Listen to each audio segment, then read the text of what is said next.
In today's video, builders across Canada are building new homes at one of the highest rates in recorded history. But why is supply still low? Let's get to it.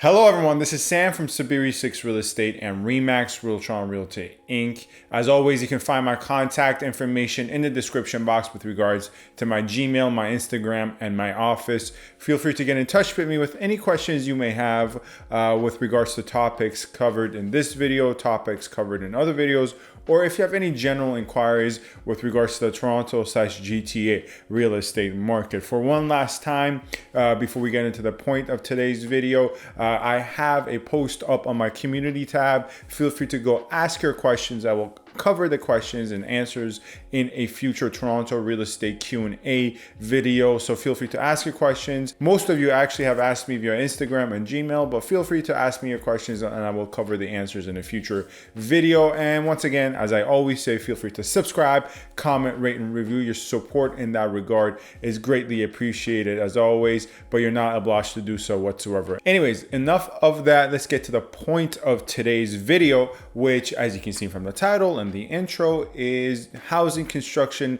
within Canada and Toronto. As always, you can find the timestamps in the description, in the comments, and feel free to zip around as you please. Anyway, starting out, we have to give some background here.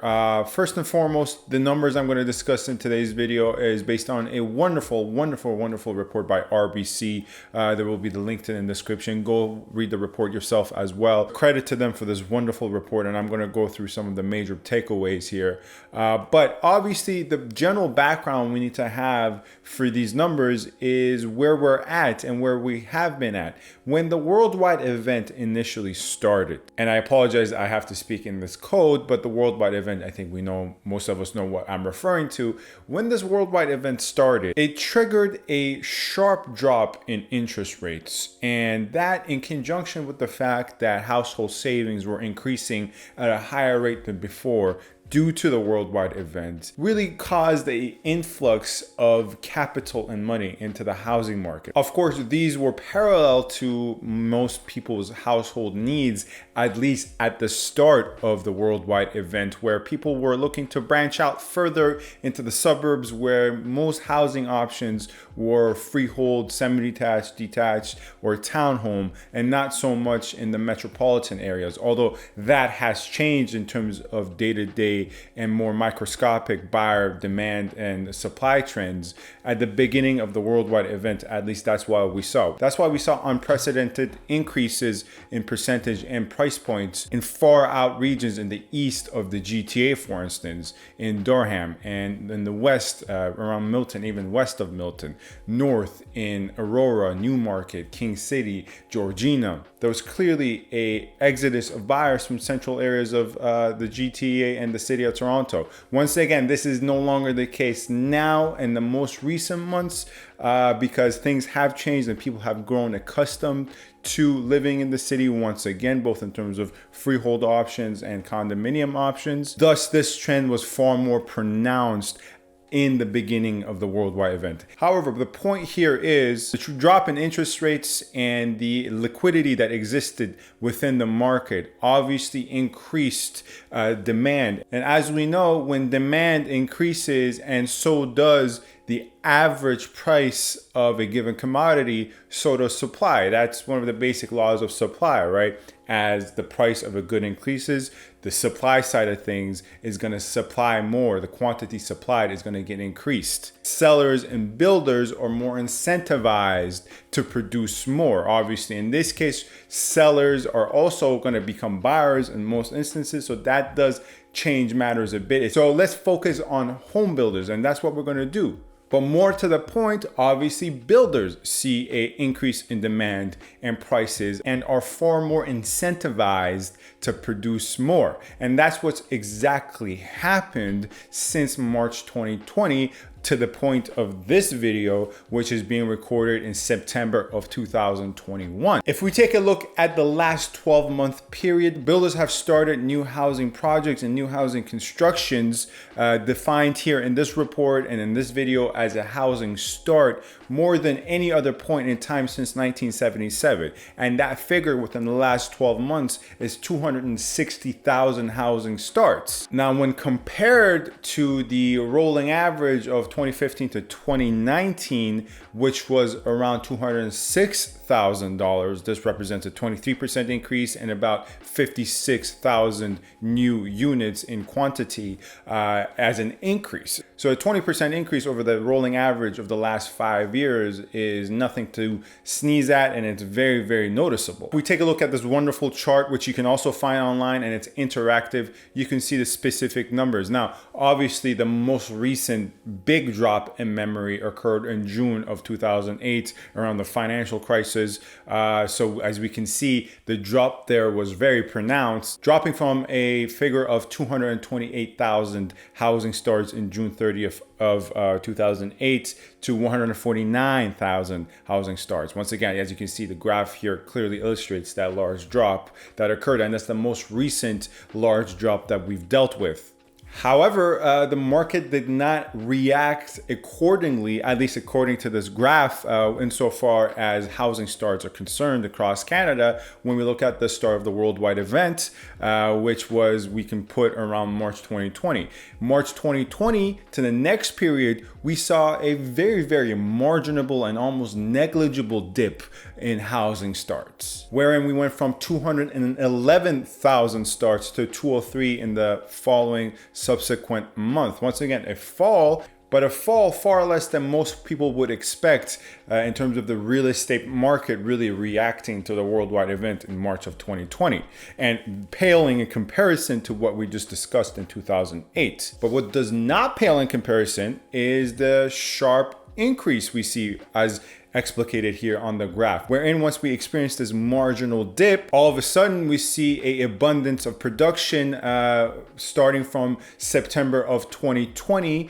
And when we look at a year-over-year increase, so from September of 2020 to September of 2021, we go from 203 housing starts, so 203 housing units that builders have started to construct, to 260 in that year-over-year September 2020 to September 2021 time frame. And once again, if you've watched any of my videos in the last 12 months, in parallel to this, have been increasing prices in much more of a linear fashion for freehold properties, in not so much linear fashion for condominiums. Condominiums did bottom out December of last year all the way to, I would probably have to say, February of 2021. They started to slowly recover to the highs and peaks of March and 2 weeks into April, and ever since then, things have been more or less consistent. The point here is for freehold properties, especially, running parallel to this increase in production has been an increase in prices,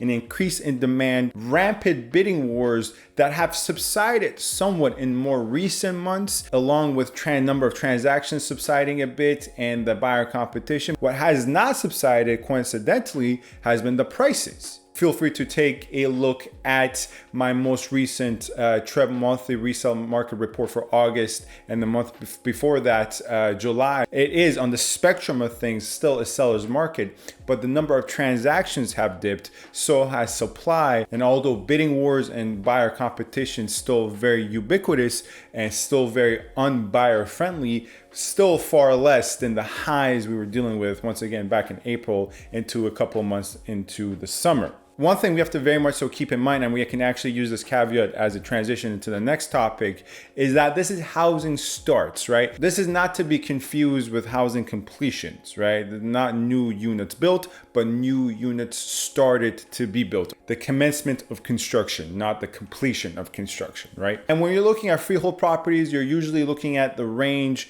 and this might be a large range, but a range of 6 to around 16 months for a typical detached two-story property. Now, on the lower end of the range and the higher end of the range, you have many reasons as to why. Sometimes getting the permits, and let's say you have a tree in your backyard, you have to get an arborist to come take a look at the tree. If you're subdividing the lot, so taking a large lot and making it into two lots, two separate lots, you have to apply to the city and the committee of adjustments and put up a billboard. So this range is due to the fact that not all detached properties or freehold properties being built, are equal in terms of the severity of the roadblocks in front of you and how long the project takes. Another important thing here is that housing starts, the way it's defined within this RBC report, which is a really good report, and it's a fair definition, is laying the foundation, new foundation being laid by builders and foundations being poured.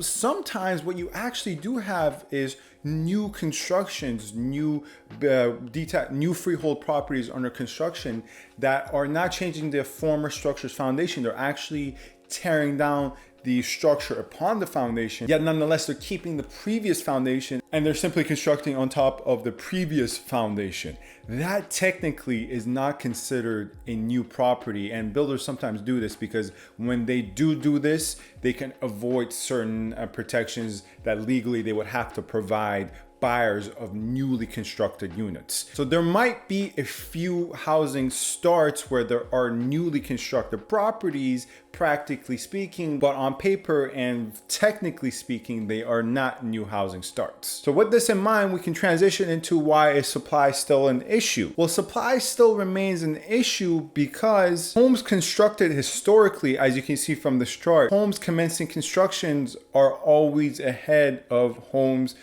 completing construction, right? And from this chart, as you can see, the yellow line indicates housing starts and the blue line indicates housing completions. And for majority of what we have, housing starts are ahead of housing completions. And especially is the case when we once again take a look at that March 2020 period where we previously discussed, both starts and completions shoot up, but as you can see, starts outpace completions in this instance. Because completion is a lagging indicator because it occurs a couple of months, as here we said 6 to 16 months for freehold properties after the commencement, and that's just for freehold. For precons, and in certain cases for townhomes, rare cases for townhomes, but more so pre-con condominiums, high rises and mid rises, you're looking not at 6 to 16 months, but you're looking at, in certain cases, 3 to 4 years. But that's obviously not the only reason that supply is an issue, especially in the city of Toronto.